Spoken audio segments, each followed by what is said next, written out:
Hello, everybody, and welcome. The webinar will start in 1 minute.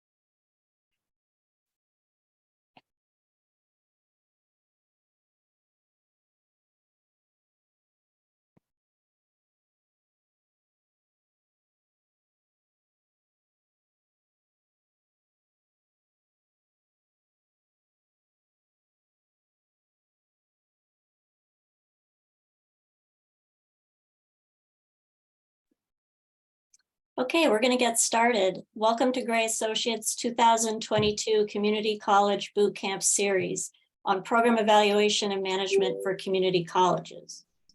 Today is Class 2 on Student Demand and Competition, and we're excited to have with us here Karen Hines from Berkshire Community College and our own Zach Paz, Chief Product Officer of our PES Plus Markets software and Senior Partner here at Gray. If you have any questions during the session, please enter them into the Q&A at the bottom of the Zoom screen. That allows people to upvote them, and we try to answer them in the order they are received. If you have any comments, please do not hesitate to put them in the chat. We will have a poll at the end because we welcome feedback on our courses, so please fill out 2 very quick questions at the end. And without further ado, I will hand it over to Zach. Great. Thank you, Monica. I really appreciate it. Welcome, everyone. Again, my name is Zach Paz, Senior Partner here at Gray Associates and also Chief Product Officer for our Markets data, and which we'll be walking through a lot of that today in terms of the student demand and competition aspects of it. I'm joining you here from hot desert in Arizona, and very happy to have you all here. I'm joined by Karen Hines. I'd love to give her an opportunity to say hello. And I'm joining you from the hills of Western Massachusetts. And just to be clear, I am the one on the right in my picture. Great. Well, thank you very much. So today we are going to walk through student demand and competition. But before we do that, just want to give a quick reminder of what a program evaluation system is and what it's all about, and why you need why you should consider using some sort of system to be able to inform your decisions. So specifically, we're going to talk about the student demand and competition aspects of a program evaluation system. And so why do you actually need this information? It's important to gather data to help make informed decisions. I think we can all agree with that. In terms of student demand, you really want to understand what are students interested in taking. We learned from last week's webinar of why it's important to look at the labor market and how important that is. But there is the other aspect of what students are actually interested in, and combining those two is going to be very important. The second thing we'll be talking about, second subject we're talking about, is competition. And here's you really want to understand what's the market opportunity or saturation of your local market. As well as understanding what other institutions offer the programs that you offer or are considering offering, whether that's with a local on-ground presence or even competing in your market with an online program. And all of this will lead towards really informing a piece that I like to talk about in terms of value proposition, which I'll talk about in a little bit. As a reminder, a program evaluation system from Gray's perspective brings together 4 very important aspects of an institution. First and foremost is the mission of the institution. Why are you an institution? Specifically for community colleges, one example of that would be to supply the community with education, along with many other items. Academics, so what standards are you holding your academics in terms of potentially outcomes for students, just population of your programs, as a couple of measures of that. And we'll talk a little bit more about that in the rest of the series. We have the margins. So many understanding what each of your programs are actually making money, which ones are making money or which ones are losing money, and understanding that you will have programs that you need to have because they're mission critical, and understanding what those cost you so that you can make sure you balance that with programs that are contribution positive. And that we'll spend a lot more time on in the next bootcamp series. For today, the second portion of the markets data, as you looked at the labor market data last week, we'll talk again about student demand and competition. Okay. Again, the four pieces within markets is student demand, employment, competition, degree fit. We'll be touching on the student demand, competition, and degree fit piece, lightly on the degree fit piece today. So where do you even get data? There's many different sources. Here's an example of half a dozen sources. We'll be talking about a few of these in depth, but if you can think about where students are actually giving you information about what they're interested in. First could be Google Trends in terms of what are they searching for in your local market in terms of programs that they're potentially interested in. We have the National Student Clearinghouse, which has enrollment data, so you can understand what are the trends in enrollment by program for certificate programs and associate level programs. We have the IPEDS data coming from the National Center of Educational Statistics, so that's going to give you completions data to understand what students are actually making it all the way through and graduating with. There is also a lot of data coming from your own institution. And so leveraging that information, we won't necessarily get into that today, but it could be something that you leverage more outside of just some of these external market data. Another source, if you're potentially near a border or you actually serve international students, as a study portals, and they have information on interest from international students, just to give you an example of another source that's out there. So again, we're going to dig into some of these data sources today. And but before we do that, we really want to understand, when you look at data, there's one way is you can look nationally. And there's a lot of data sources that give you national data. There's a lot of data sources that give you state level data. One thing that you want to do is make sure that you're also looking at your, what I like to call is your addressable market. This is the market that you serve, especially as a community college. You pretty much have a more localized market because you're you're serving community near you. So there's a couple of different ways to identify this. One way that we help our institutions we work with is look at where their students are coming from, whether that's at this address level or even at the zip code level, and you can really get an understanding of how far students are traveling. You might want to look at that overall in terms of the institution wide. There may be big differences by program as well. You might be the only program within a 50-mile radius for one particular program. So that one might draw students from further away, whereas maybe there's other programs where it's much more of a local view. So just getting an understanding of where your students are coming from, even at the programmatic level, could help you identify what are the appropriate definitions in terms of geographic definitions to look at. So here's an example on the right side, looking at student locations. We have the institution as the triangle, and what you want to identify is what radius or what shape pulls together some percentage of all of your students. Here's an example analysis to give you an idea. This gives you a look at how many students you get within mileage bands, 0 to 5 miles, 5 to 10 miles, 10 to 15, and so on. And what you can see in this example is that this school gets 90% of their completions within 25 miles. So that would be a pretty good way to define the addressable market for this institution. Now, as you can see, there are students that do travel from further away. The question I would ask then is it a particular program? Is it because you have online and you have a larger reach?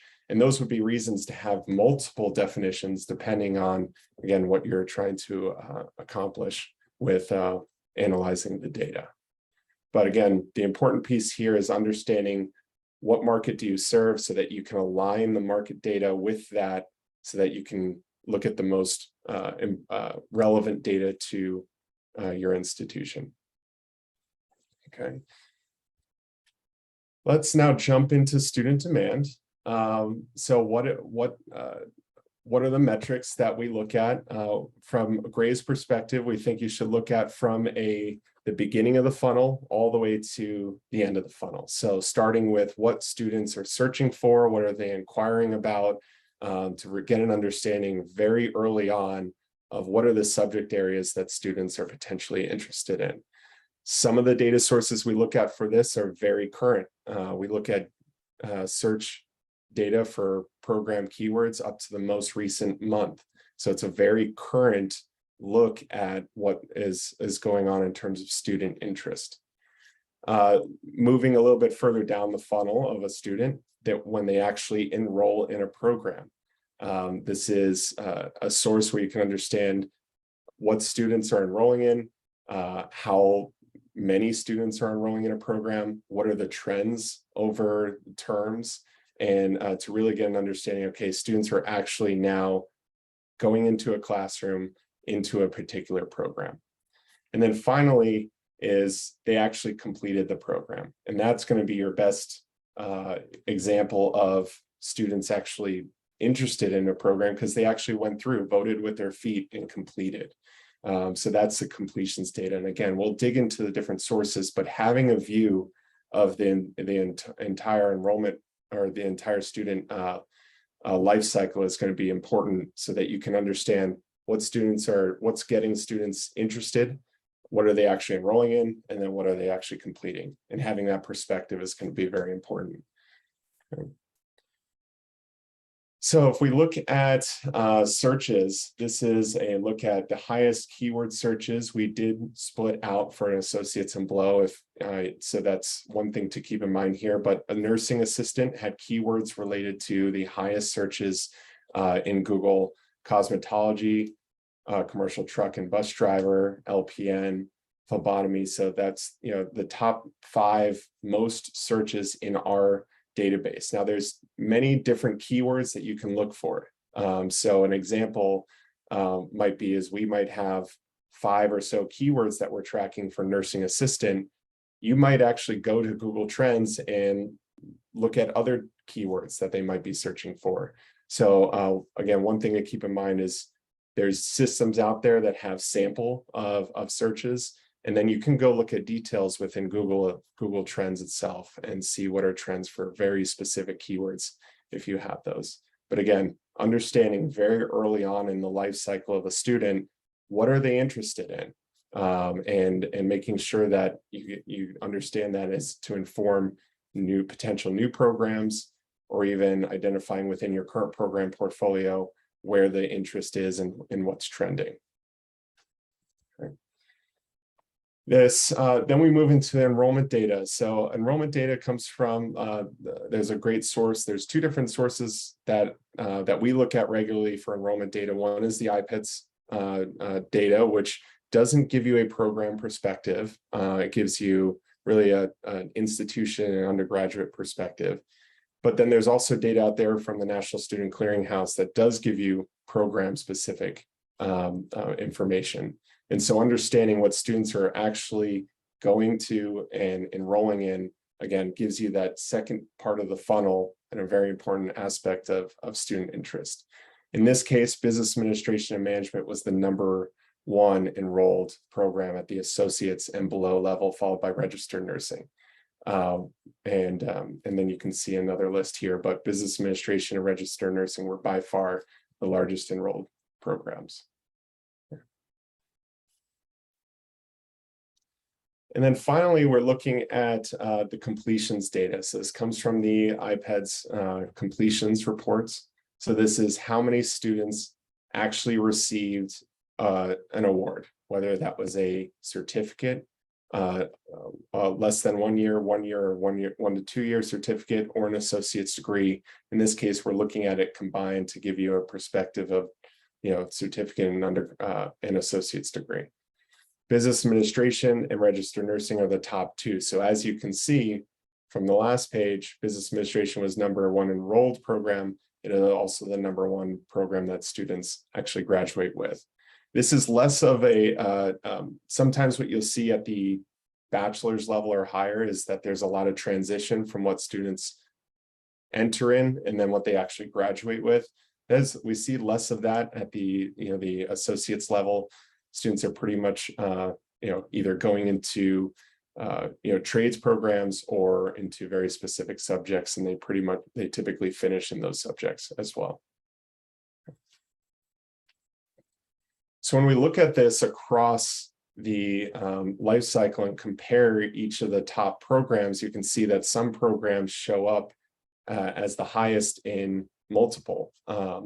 In this case, I know we did filter out for associates and below for a keyword search. Otherwise, business administration would show up very high for keyword searches, but it does get, because it's such a large bachelor's and above program, as majority of them are at the bachelor's level, we actually took it out in this case.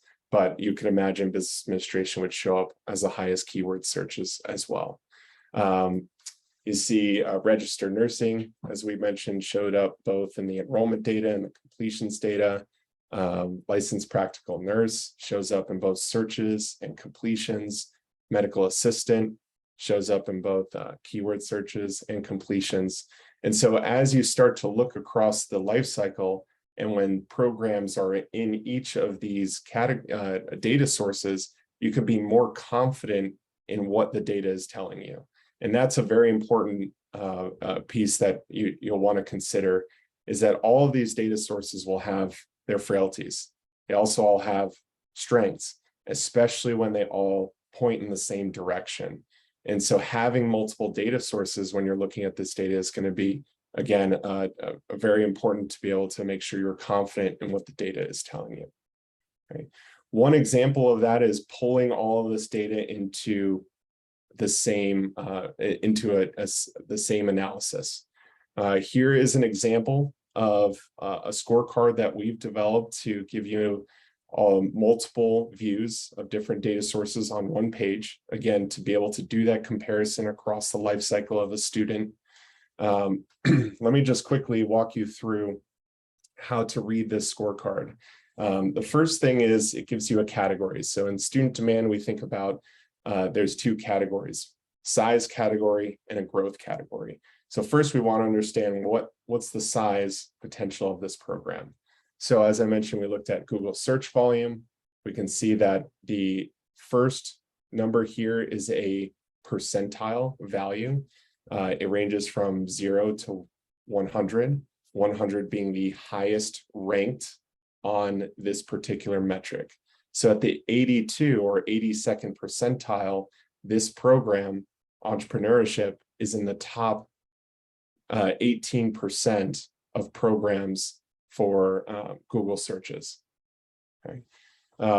The color coding gives you an idea of green is good, red is bad relative to the percentile. So you have both indicators to quickly reference, how does this program entrepreneurship compare to every other program option that I have, comparing it to business, comparing it to nursing, comparing it to phlebotomy, comparing it to medical assistant.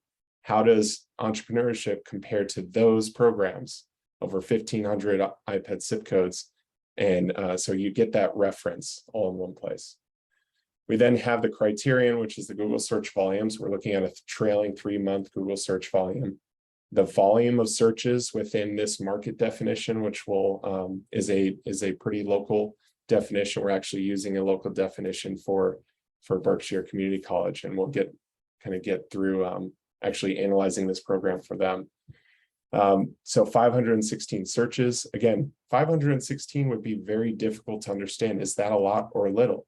Well, that's why we use the percentiles to give you a reference point. So having not only multiple sources, but a way to compare the results for one program to other programs to give you the context of that.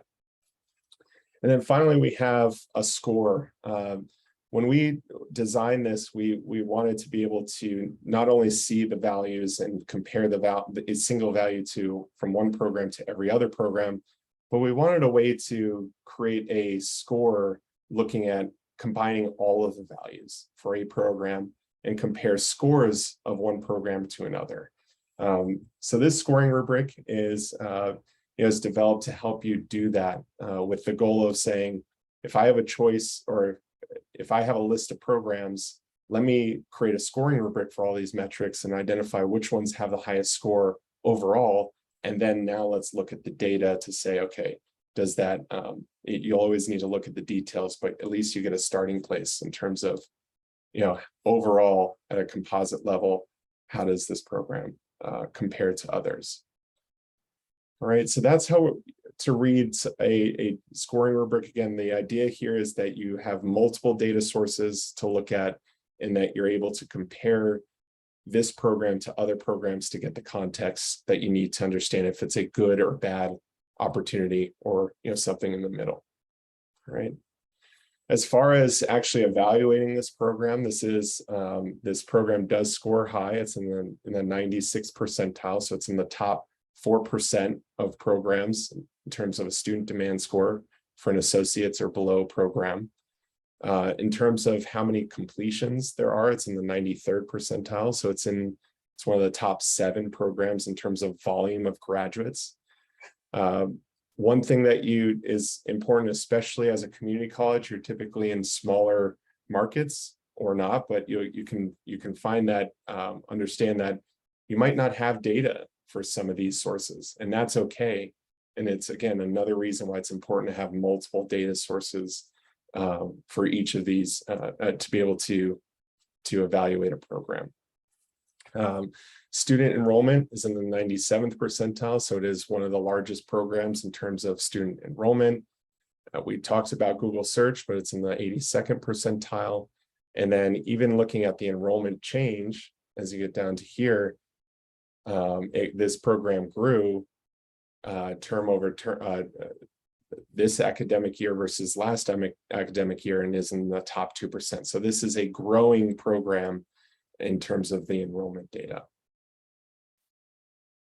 Okay, so one implication, just looking at the student demand section, you might say that this is a potential start if you don't have this program already, or if you have this program, are you realizing the opportunity that the market is, that the student demand data is telling us? So it might be a grow, and that might actually, you might actually want to invest resources in growing that program. Or maybe you have this program and you're already meeting your expectations. Maybe you're the largest, or you've compared your program to other institutions in terms of program size, and you don't need to invest any additional resources, and it's a sustain. Just as a way of what is the student demand, what are the implications of the student demand data that we're looking at here? Zach, I have a question. Great, please. The question is, what is the highest score possible? For instance, what does a score of 24 mean? Right, the score of 24 doesn't have as much of a importance in terms of the value. What it does is the 24 compares entrepreneurship to business administration score. So there's going to be a range based on, numbers that we would pick. In this case, we've picked a school. We've worked with Berkshire to develop a scoring rubric. So the 24 just gives us a way to say, how does entrepreneurship with a score of 24 compare to medical assisting with a score of 18, or phlebotomy with a score of 10? So it gives us a way to say, let's rank these programs based on the score. So it's less about the range, it's more about the comparison of one program to another. Okay, thank you. All right, so why don't we switch gears and talk about competition? And there are aspects of student demand in competition as well. So as you saw, we looked at the completions data for understanding how many graduates are coming from a program. We can do the same thing by looking at the trends in graduates. So, and then we can switch gears and say, okay, who else is in the market? So here's just a national view. It's always good to look national as well as your local market, understand what's going on nationally, what schools around the United States are doing, how large are their programs. and so forth. So the first thing, this is entrepreneurship at the associate's or certificate level. So a certificate can be offered by a public 2-year, it could even be offered by a public 4-year. So just keep that in mind. We are looking at both certificates and associates level. If we look at both those levels, you can see the growth rate here. And you can see that it's been pretty steadily growing, flattened out in 2018 and 2020, but still well above its numbers in 2015 through 2018. Then we can look at, okay, nationally, who offers an entrepreneurship certificate or an associate's degree? And we can see that some of these programs are very large. They're offering many different, a lot of certificates, or they're rewarding a lot of certificates in the most recent year that's been reported. Majority of these are actually public 4-year institutions. The first one that's a public 2-year, Hillsborough Community College, they had 57 certificates that they rewarded in 2020. So this kind of gives you, okay, the lay of the land for all institutions that offer a certificate or associates. How large are they? And do they actually offer this online or on ground? So there's a lot of different things you can also understand about modality and delivery. And we'll get to a little bit more of that discussion when I talk about value proposition. Okay, so overall, this is a growing program that kind of agrees with what we saw in the student demand section so far. One thing to keep in mind, I started alluding to online markets. One thing to keep in mind is that it's important not only to understand who you're competing in locally, but also who you're competing with online. And there's some frailties with completions data. It's all of it's reported out of the institution's home location. So here's an example. University of Phoenix has over 30,000 completions, and what they've reported is all of those completions out of their headquarters, which is how the data is reported. One thing that we know is that they have, they compete, or they have students from all over the United States. So one thing you really want to understand is not only who you're competing with, but are they actually online? Who are they actually competing in your local market? And here's an example of looking at a combination of their completions data, looking at data sources such as the NC SARE reporting, look at brand search. And if you were to combine all of that, you can really understand, get a perspective on where the University of Phoenix is actually competing and where they're actually drawing students from. So that's an important concept. The first thing is just look nationally and say who has an online program for this program or degree that you're looking at. And the second piece is there are sources out there that allow you to estimate the competition, the online competition in your local market. And again, we'll look at some examples and methodology that we've designed to be able to do that. But again, understanding your competition both online and on ground is going to be increasingly important as things are moving more towards online. Similar to how you look at program keyword searches, you can also do the same thing for brand searches. So one thing that we've done is we've actually looked at how many brand searches are there for each of the institutions that have an online program and potentially on ground. And then what we've seen is where are those brand searches by geography? And so you can look at a specific geography and say, how many searches are there for each of the community colleges in my specific geography, or other potential competitors in my geography, as a way to understand who you're competing with first, and then second, potentially calculating a share of your brand versus other brands in your market. Okay. So here's an example of brand searches, the associates and certificate rewarding institutions, and see their share of the searches in June.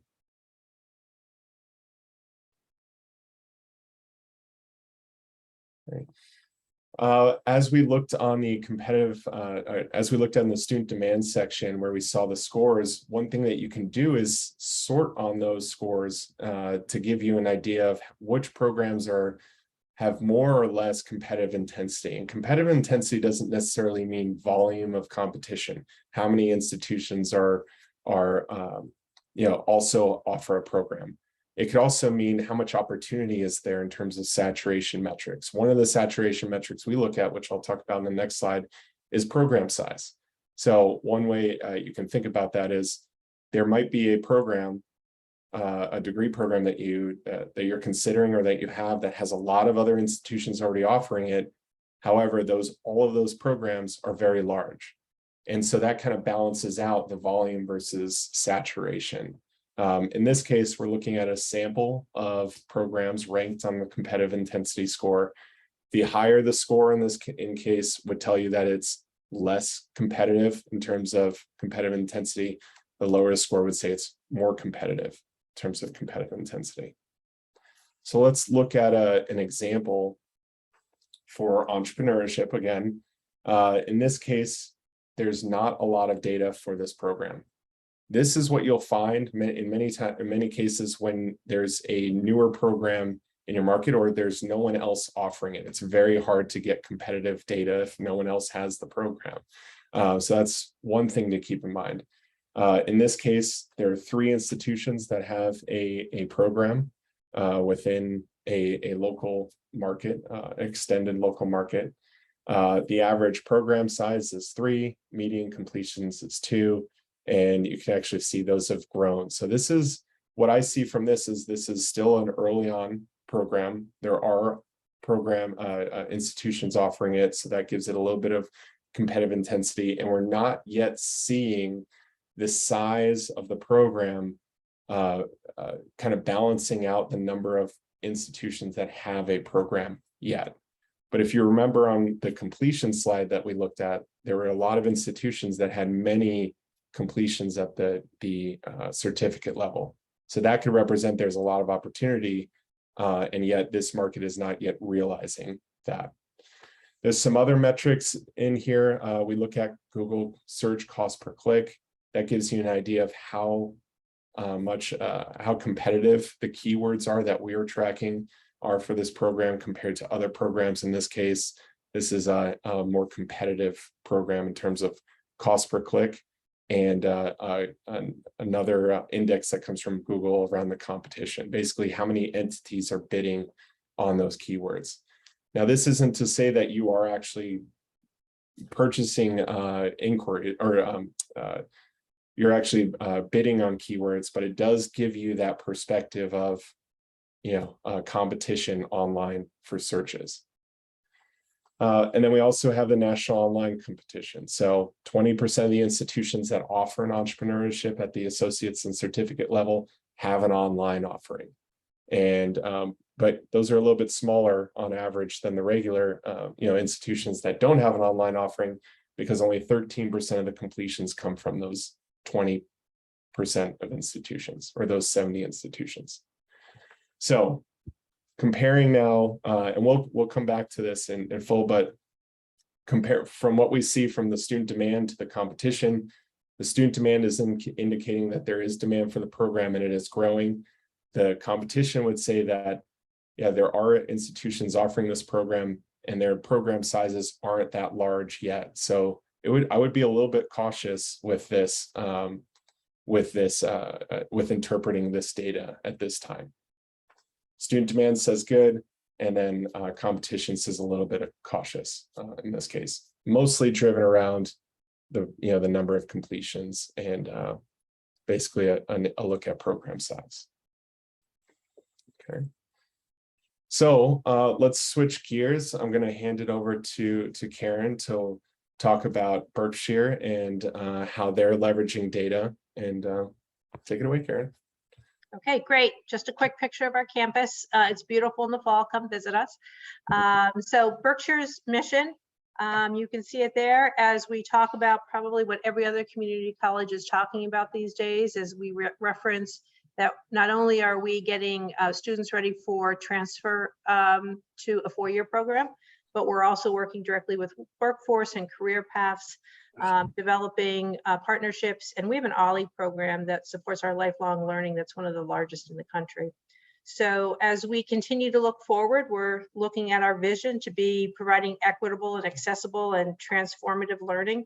Really, we talk again about, students are going to, traditionally came to college and went on to their career. Now there's this need to consistently keep retraining and re-educating. So how do we instill that lifelong learning opportunity throughout? So we are located all the way over on the left-hand side of Massachusetts here on the arrows that you are seeing. Yes, we are a gateway city. Pittsfield is the main city in the Berkshires, and they were thriving, if I have to do my math right here, 30 or 40 years ago, very successfully with a GE plant that was employing 13,000 people.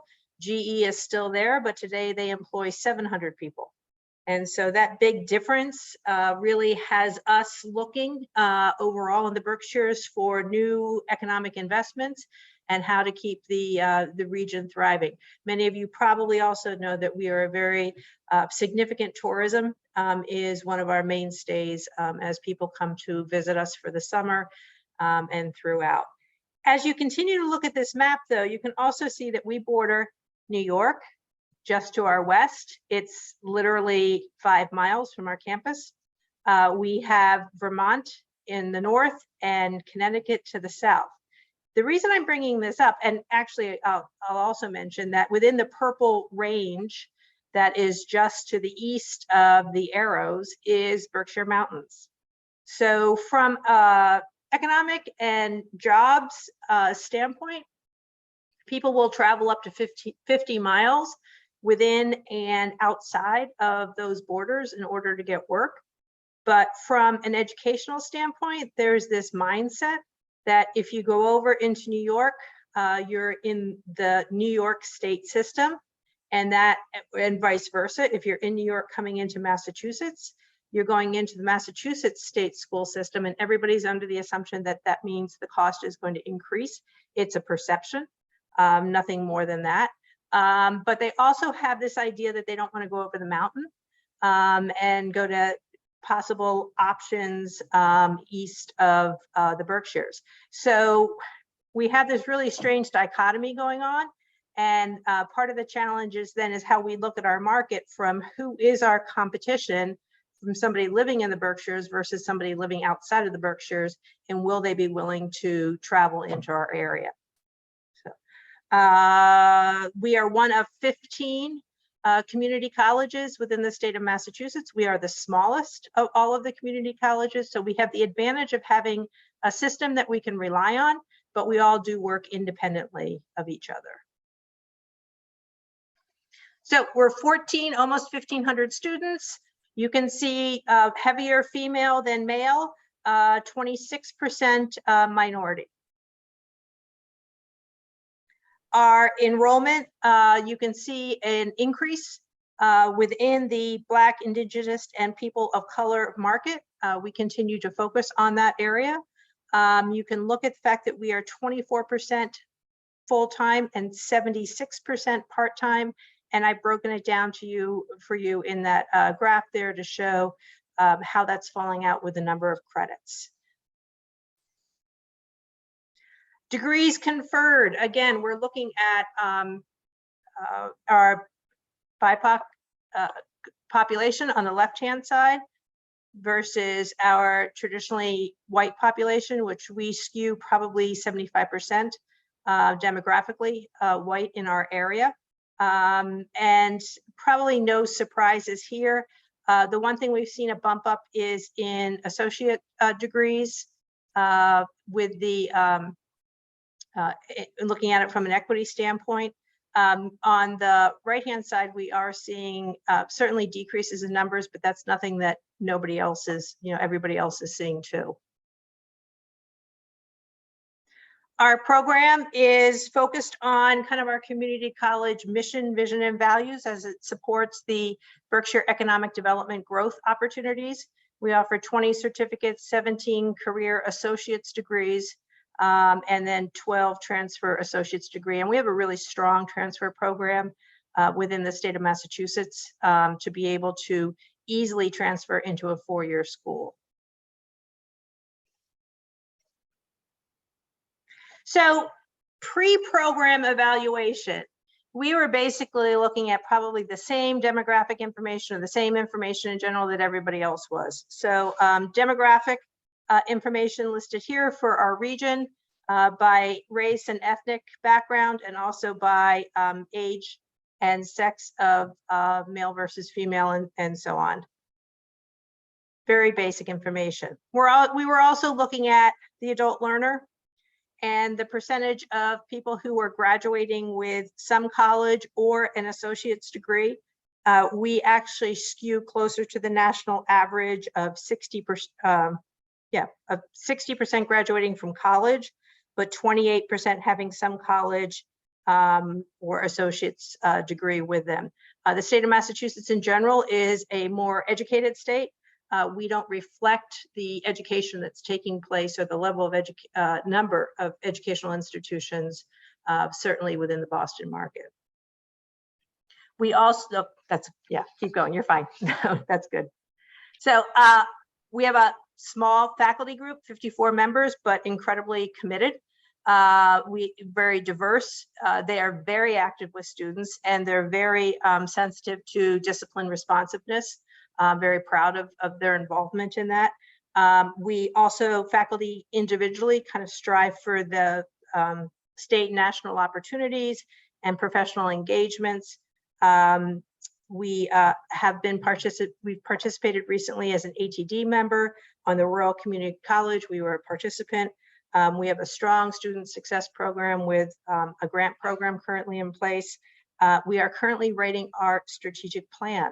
So an awful lot going on campus at this point in time.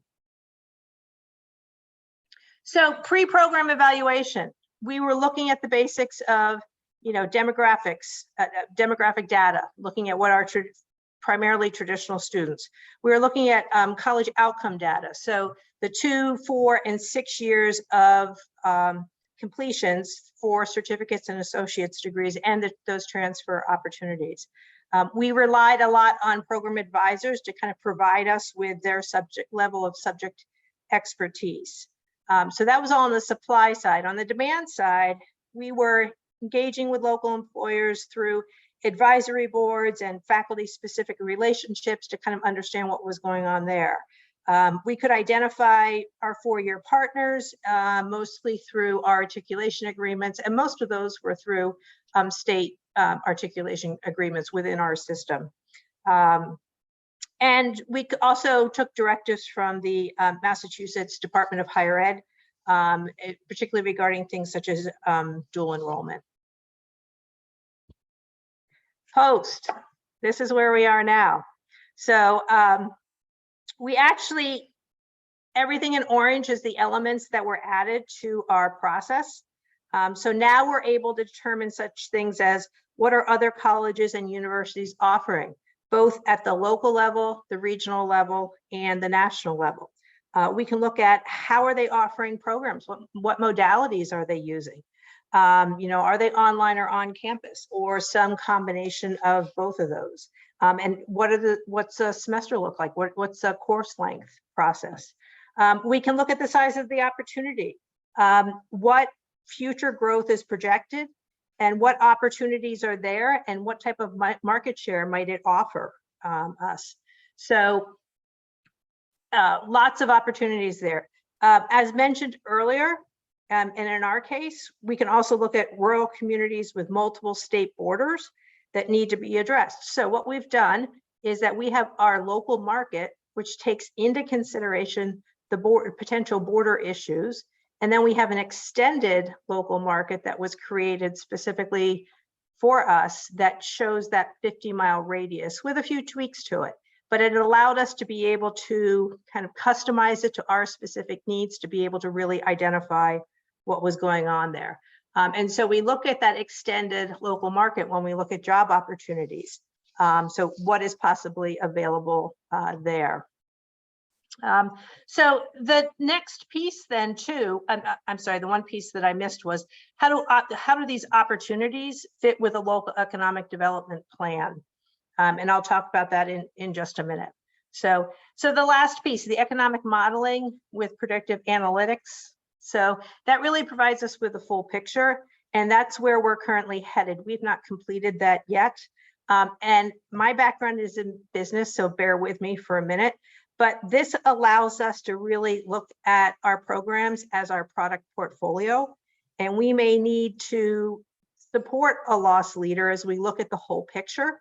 But we need to be able to analyze the whole picture to figure out where the best opportunities would be for us to position our programs based on many different elements. But one important element of that is the economic piece.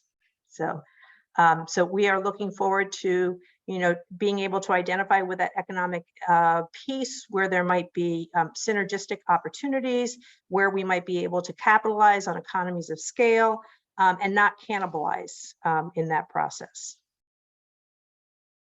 So when I talk about our local economic development group, we have one local economic development group that spans all of the Berkshires. So the Berkshires is about 200 miles in length, maybe a little bit larger than that. But they actually went through a planning process a few years ago. And in that planning process, they were able to identify 5 clusters that they felt provided the best growth for the Berkshire area. Those 5 clusters are listed here. And actually there's a 6th that has been created with outdoor recreation, and the advanced manufacturing now also includes data science. But this has allowed us to be able to figure out how our programming fits with specific needs within the area. And when we put our dashboard together with Gray, they actually programmed these clusters into the dashboard so that we can look at what programs we're currently offering to meet each of these needs and where there might be additional opportunities. So that's kind of, in our mind, kind of a little extra that we got. Zach, if you go to the next slide, it'll show you how our programs align with the One Berkshire blueprint that has been produced and where that crossover is. So, okay, so you've seen this before. This is that entrepreneurship scorecard that Zach referred to. And so we looked at this data and we took it all into consideration. And this is the decision that we've made based on that data. We absolutely understand that there's an opportunity to grow there. This has been put into the grow category as we go through our assessment, because we recognize that yes, the scorecard is solid. There is high student demand and limited competition, but we also know that if we're looking at just the local market, there is no competition, because we would be the only college offering an entrepreneurship program. When we look within the 50-mile radius, we then bring in 1 or 2 other programs, one in New York that is particularly strong. So we do believe that there's an opportunity for us to introduce an associate's degree, but some of the challenges is that we just introduced the certificate program within the last year. And so we feel like we need to spend more time growing that before we can add the associate's degree. And so our goal is to kind of keep our eyes on the numbers and keep looking at the data to assess when that opportunity surfaces or when we should take advantage of that. So there are an awful lot of entrepreneurship, smaller non-academic programs that are available, a lot of 12-week boot camps, things of that nature. And we are seeing a gap between that and the certificate program. We also are seeing a lot of people going into entrepreneurship without any college education or any training whatsoever. And so we are going to try to be building our certificate program by developing that group and offering shorter term opportunities as we build up into the certificate program and then build further into the associate's degree. So, so the most valuable element that we see at this point in time is that the data that we consistently are able to see will provide us with that bigger picture long term, and then we can analyze and understand where our opportunities are. So Future of rural community colleges. We are consistently looking at workforce continuing education, associate and transfer opportunities, so that we can fill that demand as we see that need. We're consistently looking at trends to be able to adapt for relevancy. I'm sure a lot of you who are paying attention to those trends are looking at things such as micro pathways and shorter course terms, skills based to 21st century skills, things of that nature. And also, where are those niches where there are market opportunities for us? So again, I mentioned earlier, we were a strong tourism area. We have a lot of opportunity in our market for culinary programs, things of that nature, outdoor recreation, to be able to service that all long term. But the real question is, what do the numbers say? And where are those opportunities for us to be able to move that forward? Great. Thank you, Karen. So a lot of what Karen was alluding to and actually mentioning was really feeding into how you think about students and how do you think about attracting more students. And one way to kind of frame this is in a concept of value proposition and what that's intended to do. There's many factors of value proposition, many of which we started talking about. First is understanding what students are interested in. Second is understanding who else you're competing with and what they offer. And then there's other pieces that go along with that you can leverage the data to help inform your value proposition. And it's something that you should be looking at an ongoing basis, because especially now as there's pressures going on within enrollment that we're seeing with a lot of partners that we work with in terms of enrollment, and making sure that you're using the data to help inform where you should be investing your time to increase your value proposition and ultimately provide more value to your students and therefore, attract more students to your program and your school. So in summary, student demand data and competition data is very important. You really do need to understand how, what students are interested in. As a community college, we know the labor market is extremely important, but you also need to understand what students are interested in, especially where those two things combine, where there's a lot of demand on both the student side and the employer side. It brings a very strong program up to the top of consideration for growth or investment. Then aligning that with the competition data, understanding who else is out there offering the program, what modalities do they offer, are they growing, are they taking share, are they not, are you taking share, and having that perspective to really, again, inform where you should be investing your time and resources, which are often limited, in making sure that you're either continuing to grow when the market's growing or taking share potentially by offering more value to with your program than other offers out there. And again, as Karen mentioned, competition comes in multiple flavors. One could be another community college nearby. Another one could be a non-degree boot camp somewhere. And those are a little bit harder to understand, but being able doing the research and understanding what options students have out there, again, is going to be important. Where can you fill those gaps? How can you provide more value to your students? And again, ultimately attract more students. Again, this should be an ongoing thing. Program evaluation should be data informed and more frequent. So having the systems in place, whether that's working with us or working with others that provide data like this, is important as you continue to evaluate your program portfolio. So that kind of sums up our section of the markets part of program evaluation system. And next week we'll actually jump into the margins. We'll talk about the economics for programs. So please mark your calendars and join us for the economics next week, Thursday, August 18th from 2 to 3 p.m. Eastern. A lot of the data and processes that we're talking about are available, are written in detail in a book that our CEO, Bob Atkins, wrote called Start, Stop, or Grow. So if you're interested in learning more, it's there's a lot of great resources in that as well. So with that, thank you very much. It's been a pleasure. Thank you very much, Karen. Pleasure being with you today, and I hope everyone has a great rest of your day. Thank you. See you next week.